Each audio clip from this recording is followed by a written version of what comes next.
Dentro de las recomendaciones que Giambattista Vico hace para la formación civil del futuro orador, considera una de ellas como la más útil. Establece lo siguiente: nada hay más útil que el que un adolescente se imbuya de las mejores costumbres, de las buenas artes del ánimo y de las virtudes, pues la probidad en la vida le granjea al orador la mayor gravedad, y a la sabiduría, que es la regla de lo que se debe hacer y evitar, la acompaña fácilmente como una sirvienta la elocuencia, que es la destreza en lo que se debe decir y callar. Respecto de la formación literaria preparatoria de la retórica, señala que al principio, solo al principio, no hay razón para que se le aconseje al futuro orador que se instruya muy bien en la disciplina gramatical, puesto que es ridículo que quienes no saben hablar se afanen en ser elocuentes. Es un proceso. Sin embargo, sí recomienda que en un principio aprenda la geometría por medio de las figuras, para simultáneamente adquirir el arte de la disposición. Y con ayuda de la propia fantasía, para lo que los niños están muy capacitados, empezarse a habituar a colegir la verdad.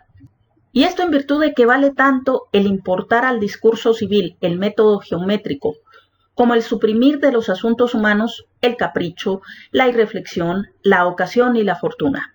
Y no admitir nada agudo en el discurso, ni mostrar nada sino lo que tenemos a los pies. No dar nada que llevarse a la boca a los oyentes, como a los discípulos, sino lo previamente masticado.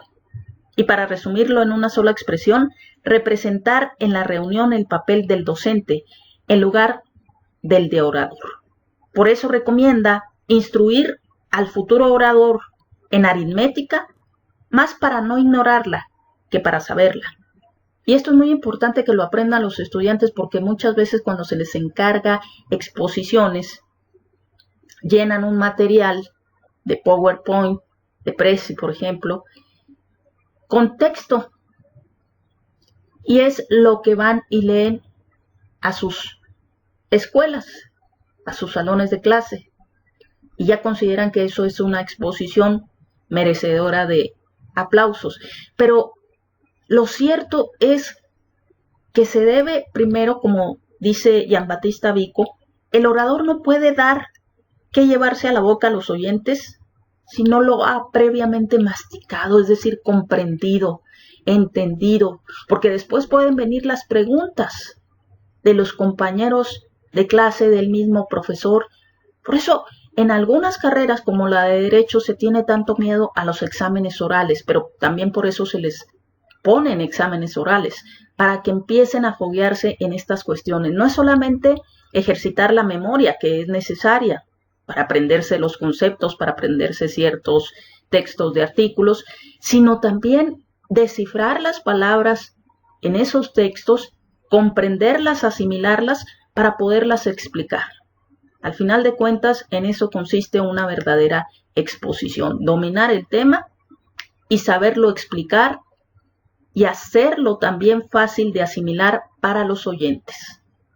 Otra recomendación que es básica es que el joven discípulo o aquel que pretenda ser orador debe de instruirse en la música denominada práctica.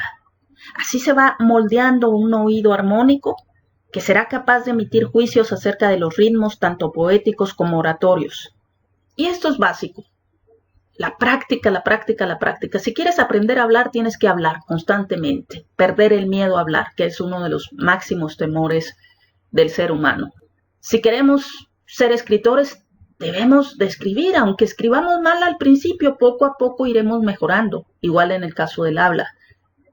Si queremos ser oradores y buenos oradores, tenemos que practicar constantemente. Y además, otra recomendación que señala Giambattista Vico es que si tienen la suerte de poder disfrutar de algún ilustre actor escénico, como lo fue Cicerón, Demóstenes, claro que no tendremos la ventaja de poder escuchar a esos grandes oradores de la antigüedad, pero sí podemos acudir a ellos a través de los argumentos que dieron, que proporcionaron en sus discursos.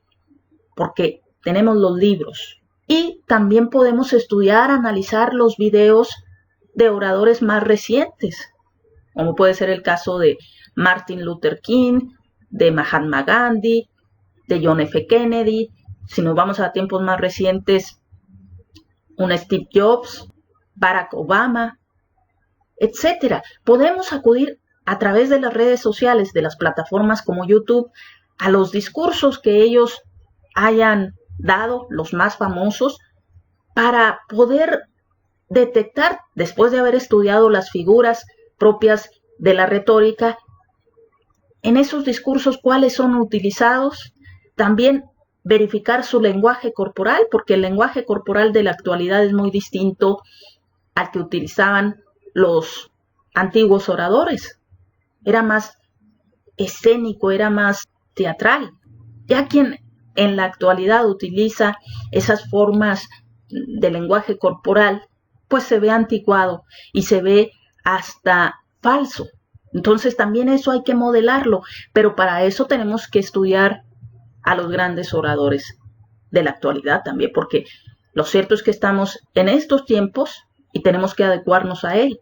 Utilizar lo que nos convenga de los antiguos a través de las figuras retóricas, a través de los tópicos, etcétera, aprenderlos y luego empezar a estudiar, a analizar videos de los oradores actuales para ver cómo en esta época se utilizan esas mismas figuras, pero con un lenguaje corporal ya actualizado, que no se vea tan teatralizado, tan estudiado, sino que parezca, sobre todo, por ejemplo, en el caso de los políticos, algo espontáneo, no algo estudiado, para poder lograr el objetivo que es convencer a las personas a las que se está dirigiendo y obtener pues lo que busca el político, el voto, o en el caso del abogado, lograr convencer, persuadir ya sea al jurado o al juez.